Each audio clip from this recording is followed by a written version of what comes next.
رجلي مال هذا؟ والله ما غير يا دكتور، تخيل هذا كنا في عرس تمام. وبعدين تخيل فجأة وهو بيرقص في امان الله. تخيل فتحوا الخيمة ومن قوة البرد يبس معنا. كيف يعني؟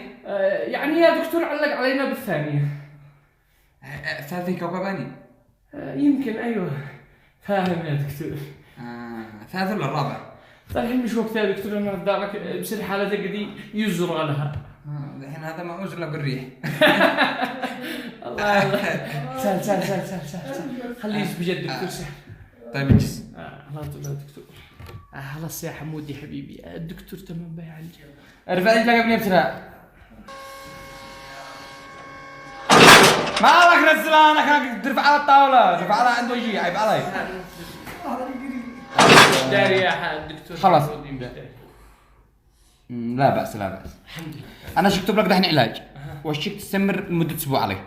تمام. معك الصباح تفتح لها اغاني ايوب طارش. من مثلنا في الحب. من مثلنا في الحب. في الحب ايوه. بعد الغداء يعني بعد العصر تفتح لها اغاني جماليات وحارثيات. تمام.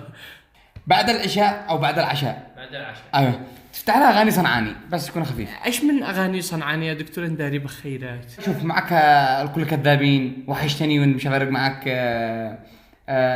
باقي ليالي. يعني هي شركة غالية بس ان شاء الله تلاقيها. ان شاء الله. بس انك تبصر الاغاني الدافيات. على طول يا دكتور. وبعد اسبوع ان شاء الله نحول لك اسم المزمار.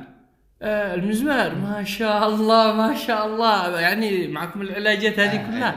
خلاص يا دكتور، يصلح اكون مع مرافق في المزمار لو سمحت. عادي لا بس. الله يفتح عليكم. بس يا دكتور ايش اسالك سؤال؟ اذا جاء بعد اسبوعين وما نفعش العلاج،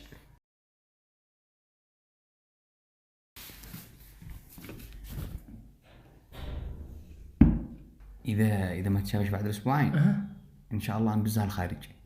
ليش يا دكتور؟ عندي حزن محب.